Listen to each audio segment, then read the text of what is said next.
The weapon you carry in a game often becomes a part of who you are. It helps you vanquish enemies, progress, and eventually become the best that you can be. Your weapon is an extension of you, the player. Most of the time that weapon is a gun, but sometimes a gun just isn't personal enough. Sometimes you want to get up close and really show your enemies who the boss is. What better way to do that than with a baseball bat?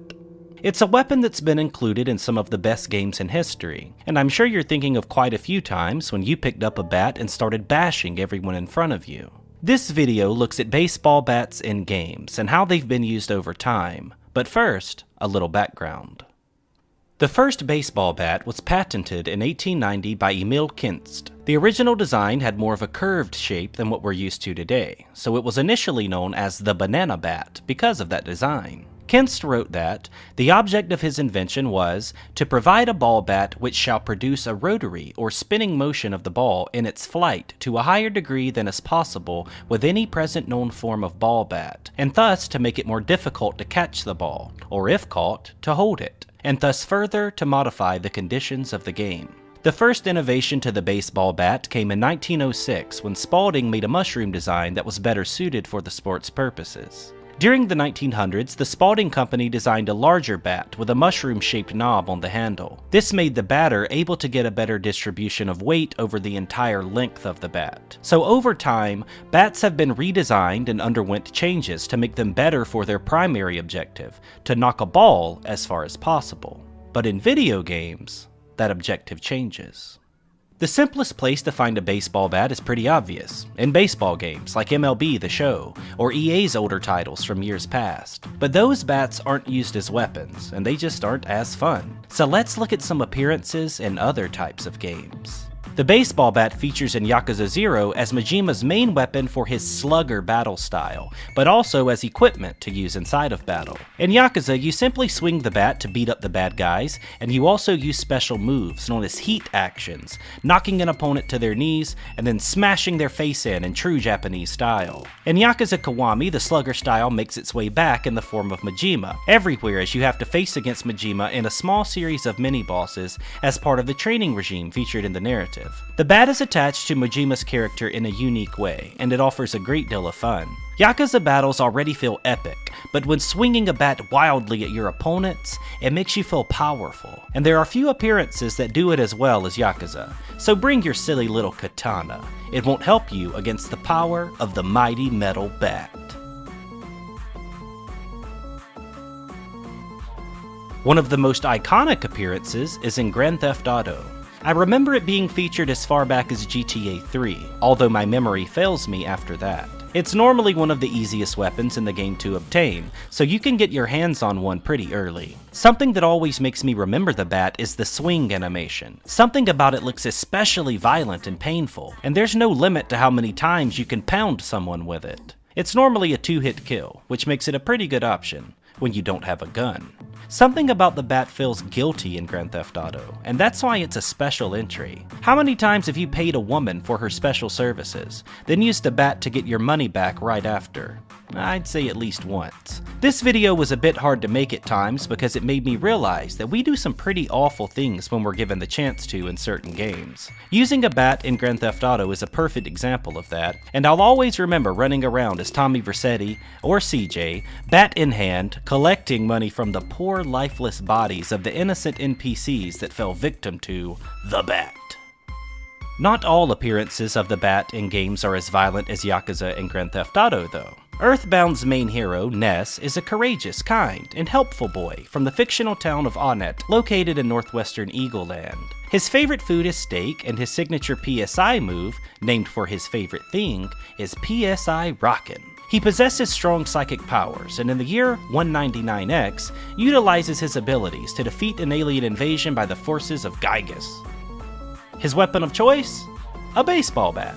While Ness should be most famous for Earthbound, let's be honest, we've probably spent more time with him in Smash. I know for me personally, I've spent many hours knocking people around with Ness's bat, if I'm not choosing Lucas instead. Either way, a really solid addition to this video, and an example that bats aren't always for the bad guy. Max Payne had an entire mission called Baseball Bat, so what better choice to include in this video? In the mission, Max wakes up tied to a chair with Frankie the Bat Niagara standing over him. Frankie uses his bat to beat him bloody, and I remember it being one of the more visually disturbing uses of Max Payne's comic book-like presentation. It's pretty cringy to look at, as Frankie cracks and crunches Max's face into a crimson mask. Frankie eventually leaves because he's the bad guy and his job is to leave the protagonist alone so he can escape, and that's exactly what Max does. Bat in hand, Max then makes his way out onto the street and finds Frankie later on in the bar. He walks into the bar, carrying the bat with a menacing grin. Then he gets his revenge by killing Frankie and taking his car. A fitting revenge and one of the most memorable Bat appearances I've ever had the pleasure to enjoy. Another odd but satisfying place to find a baseball bat is in WWE 2K. The wrestler Sting is famous for his use of a black baseball bat, and the game captures that very well. His famous entrance has him stroll down to the ring, clad in all black, even the bat too. It also offers a great deal of fun, because I can't remember having as good of a time in a wrestling game as I do when I get to use that infamous bat on my opponent. I really do think it should do more damage, because, well, it's a bat.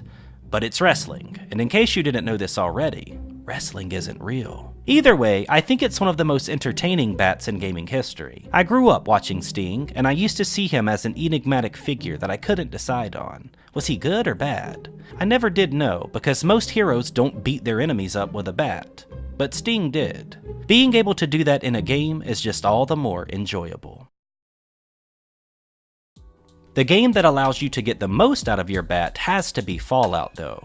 It's one of the only games that allows you to give your bat some personality thanks to modifications. Barbed, spiked, bladed, and chain-wrapped bats are all possible, and it makes for some really wonderful times smacking super mutants around. The most unique bat in gaming history, in my opinion, is also featured in Fallout 4. The 2076 World Series Baseball Bat is a special weapon that can be found as part of the Treasures of Jamaica Plain side quest. It's definitely worth the time to get your hands on it. If you don't believe me, just hit something with it. It sends your enemies literally flying, and it feels like the most powerful bat ever made. The 2076 World Series Baseball Bat has a unique modifier not found on any other weapon. The effect grants all melee weapons an 8% chance per hit to send the target flying, and the higher your luck stat, the farther they fly. When the special effect on the weapon occurs, the sound of a baseball hitting the bat triggers as well, followed by a cheering crowd.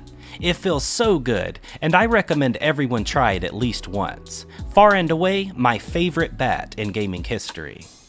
Well, I hope you enjoyed this video on bats in gaming. I'm sure I missed a lot, so be sure to tell me your favorite in the comments below. If you'd like to recommend a weapon for my next video, be sure to do that too. I'm not limited to only doing guns, so feel free to go crazy with your recommendations. If you liked this video, please do share it, as it's the only way we'll grow here on YouTube. Thanks for watching, and as always, I'll see you guys on the next one.